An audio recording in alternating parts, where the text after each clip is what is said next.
Roses are red, violets are blue, sugar is sweet, and so are you. It's Valentine's, the couple's day, and every flower shop in town is busy taking pre-orders of proposals, anniversaries, and surprises. It's the time of the year where hearts are in every corner, sweet lullabies in malls and restaurants. Yeah, such hearts in love. They say that love has no boundaries and is endless. But where and how did Valentine's came to be? Sweet day everyone, and this is your host Bench Lady, and join me as we take a look at the top 8 whys and hows of Valentine's. Number 8. Letters and hearts. Letters and cut-out hearts are very common during Valentine's Day. It is said that Valentine's Day is second only to Christmas in terms of buying letters. Many also buy heart pillows or stuff with heart designs, as these are very common gifts during Valentine's Day. There is no exact date when people started giving love letters or hearts, but there are some historical story about the origin. It is noted that on the evening before Valentine was to be executed, he wrote a letter to the daughter of his jailer, Asterius. On the letter, he said goodbye to Julia. She was the woman he had fallen in love with, after which he signed the letter "From your Valentine." Such a heartbreaking letter. So you see, the first letter for Valentine was a tragic one, and it was a letter of goodbye. It was more of a sad letter than the sweet love letter we know of today. By the middle of the 18th century, it was common for friends and lovers of all social classes to exchange small token of affection or handwritten notes. By 1900, printed cards began to replace written letters due to improvements in printing technology. Ready-made cards were an easy way for people to express their emotions in a time when direct expressions of one's feeling was discouraged. Cheaper postage rate also contributed to an increase in the popularity of sending Valentine's Day greetings. It was easy for people in love to show their affection through letters of love, since at the time, people were expected to be prim and proper. It wasn't easy being a girl in love in a place amongst conservative people. Showing your love comes a little bit easier with letters. Americans probably began exchanging handmade Valentine's letters in the early 1700s. In the 1840s, Esther A. Holland began selling the first mass-produced Valentine's letters in America. Known as the Mother of Valentine, she made elaborate creations with real lace, ribbons, and colorful picture known as scrap. Today, according to the Greeting Card Association, an estimated 145 million Valentine's Day cards are sent each year, making Valentine's Day the second largest card sending holiday of the year. The oldest surviving Valentine's letter in the English language was written by Marguerite Bruce to her fiancé, John Paston, in February 1477, describing John as her right well-beloved Valentine. Eventually, the couple did marry and had their sweet happy ending. On Valentine's Day, the world celebrates love with red and pink hearts, heart-shaped candies, heart-shaped cards, and more. But why? People at the time thought of our hearts as books of memories, a place where God's commandments are written, and they believed that feelings for the beloved were somehow written on your heart. There were stories imagining female saints whose hearts are said to be cut open after their death, and inside their hearts are inscriptions indicating their love for God or Jesus. According to legend, Saint Valentine is said to have cut hearts from parchment to remind those men of their vows and God's love. He gave them to these soldiers and persecuted Christians, a possible origin of the widespread use of hearts on Saint Valentine's Day. One cardiologist and medical illustrator says that familiar shape does somewhat resembles the 4 chambers of the heart if it was cut open, or the image of the heart that appears in echocardiogram, but the shape is closer to the look of a bird or a reptile's heart. Back in the day, the study of anatomy before the 14th century was based on the dissection of animals. It is thought that the Catholic Church objected to the dissection of the human body during the Middle Ages. A medieval French love poem, Le Roman de la Poire by Chibu, written in circa 1255, shows in its illustration a person giving a heart to someone he's in love with. It is believed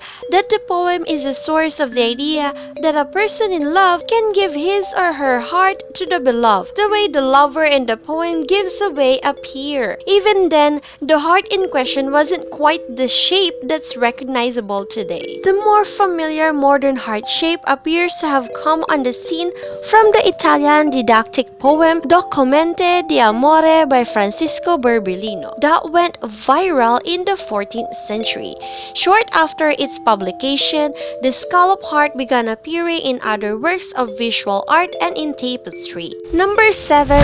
Flowers and spring. When it's Valentine's, there is always that flower. Flowers have different meanings, but during Valentine's Day, it only means one thing: love. Why do we see flowers during Valentine's Day? Fertility is closely associated with agriculture. Flowers became the Valentine's Day gift of choice. For centuries, flowers have symbolized fertility, love, marriage, and romance. The history of giving your loved one Valentine's Day flowers comes from the old-fashioned custom of sending floral bouquet to pass on non-verbal messages. Cause flowers have meanings. Even the number of flowers have meanings. Introduced in the 18th century by Charles II of Sweden, each flower had a specific meaning attached to it, making it possible to have an entire conversation using only flowers. In other parts of the world, Saint Valentine was one of the saints of spring, the saint of good health, and the patron of bookkeepers and pilgrims. Plants and flowers start to grow on this day. It has been celebrated as the day when the first work in the vineyards and in the fields commenced. Saint Valentine marks the beginning of spring. Only recently had it been celebrated as the day of love. Chocolates and amethyst. Why chocolates in Valentine's Day? Chocolate is considered aphrodisiac food since the time of Aztecs. Chocolate is said to contain substance that inflames desire and make the beloved one more open to romance. In olden days, this resulted in the tradition in European royalty to give their lovers chocolates mixed with amber to stimulate their love. According to science, there might be some truth in old legends. As per the recent studies, women who eat chocolate are said to show more desire for romance as compared to women who don't eat chocolates. This might be because chocolates release brain-soothing chemicals which increase energy and desire levels. Chocolate is proven to produce natural high, which elevates mood and often equated to feeling in love. Chocolate comes from cocoa tree, which is also known as Theobroma cacao, which is a Greek way of saying food for the gods. And when you are truly in love, you would give nothing but the best. More than 58 million pounds of chocolate purchased during Valentine's Day week alone. The way to a man's heart is through his stomach. Therefore, the way to a woman's heart is with chocolates. Amethyst is the gemstone of Valentine. Amethyst has enjoyed a long association with Valentine's Day, as Saint Valentine was thought to wear a ring set with an amethyst carved with an image of Cupid, the god of falling in love. Throughout the ages, powerful and rich monarchs have used amethyst as a symbol of royalty. Amethyst may help you fall in love. It is noted that Saint Valentines have always worn a ring set of amethyst. During the Middle Ages, in the days of romance and chivalry, if an amethyst was presented by a lady to her knight or a bride to her husband in the shape of a heart set in silver, it was said to confer the greatest possible earthly happiness on the pair, who would be blessed with good fortune for the remainder of their lives. Number 5. Cupid. Cupid, the winged baby that carries a golden bow and arrows, is one of the most famous symbols of Valentine's Day. His image, or sometimes one of the heart pierced by one of his arrows, is used to symbolize love. So how did a baby become such a part of Valentine's Day? In Roman mythology, Cupid is the son of Venus, the goddess of love and beauty, and is known as the god of affection. By piercing their heart with an arrow, he causes individuals to fall deeply in love. During the 14th to 17th century, painters created many works of art that showed Cupid as a baby angel. This same version began to appear on Valentine's Day cards during the late 1800s. It's the version of Cupid that we are most familiar with to this day.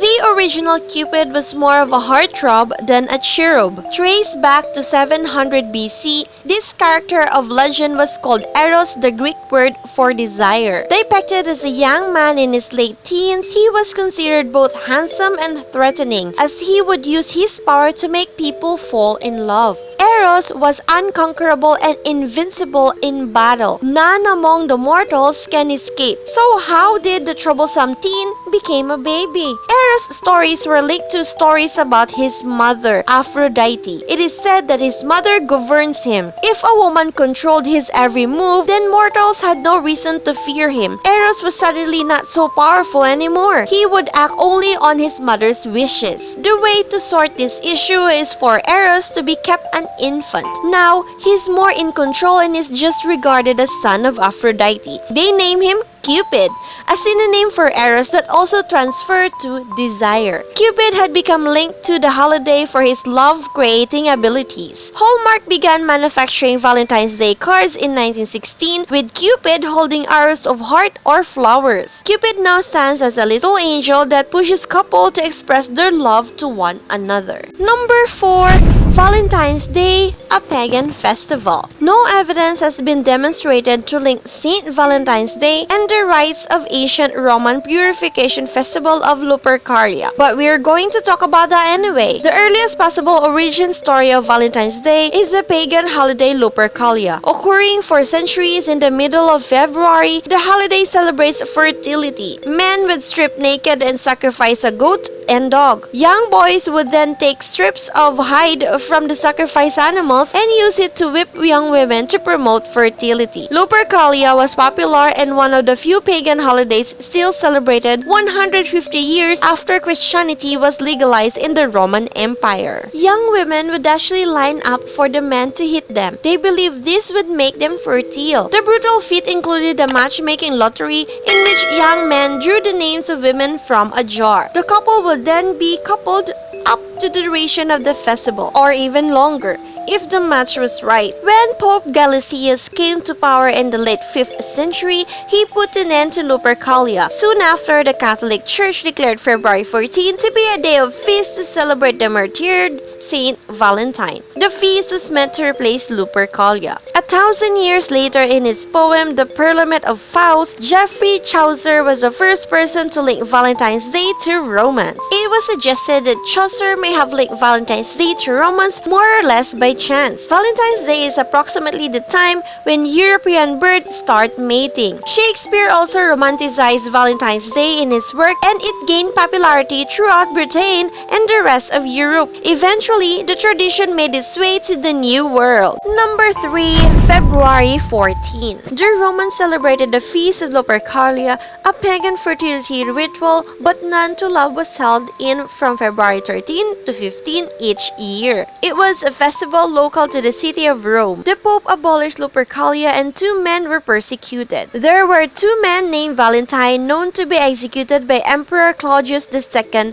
on February 14 of different years in the 3rd century AD. Their martyrdom was honored by the Catholic Church with the celebration of Saint Valentine's Day. They say that humans fear the things they cannot explain, and that fear grew and persecuted Saint Valentine. To erase the bad reputation of the pagan ritual Lupercalia, Christians replaced it with a more suiting celebration of Valentine's Day or Heart's Day. Number 2.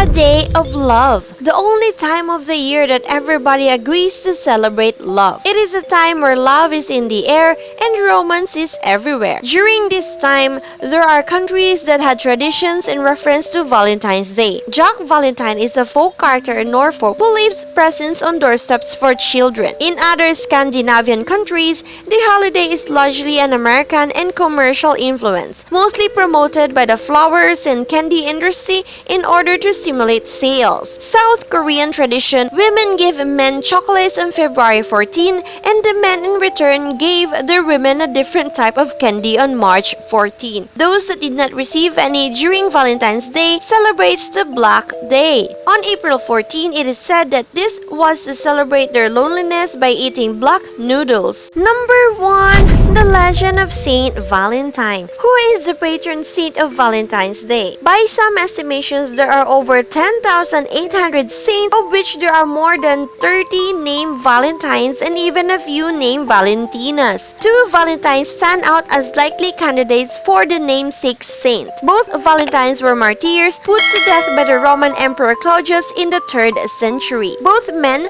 were also said to have died on February 14, although years apart. One of them is the Bishop Valentine of Tournai. He was also a miracle worker. Known for his ability to heal physical disabilities, a scholar sent for the bishop to heal his only son, who could not speak or straighten his body. After a night of prayer, the bishop healed the boy. The family, along with the visiting scholars, were converted to Christianity. The bishop was arrested for his miracles, and after refusing to convert to paganism, the Bishop Valentine of Tournai was beheaded. Now, this story is the most famous throughout the world. The other Valentine was a priest who was arrested during the Roman persecution of Christians. When brought before the emperor, Valentine refused to renounce his faith, and as punishment was placed under house arrest. The head of the house holding Valentine challenged the priest to show the true power of God. The jailer's daughter Julia was a young blind girl that he was able to heal. Her sight was restored. With this miracle, the entire household was converted to Christianity. As Saint Valentine spent more and more time with the family, he developed feelings for his jailer's daughter. The word of the miracle and conversion reached the emperor. Valentine was executed. But before he was executed, he managed to write a letter to Julia, a letter of sad goodbye, thus starting the love letters during Valentine's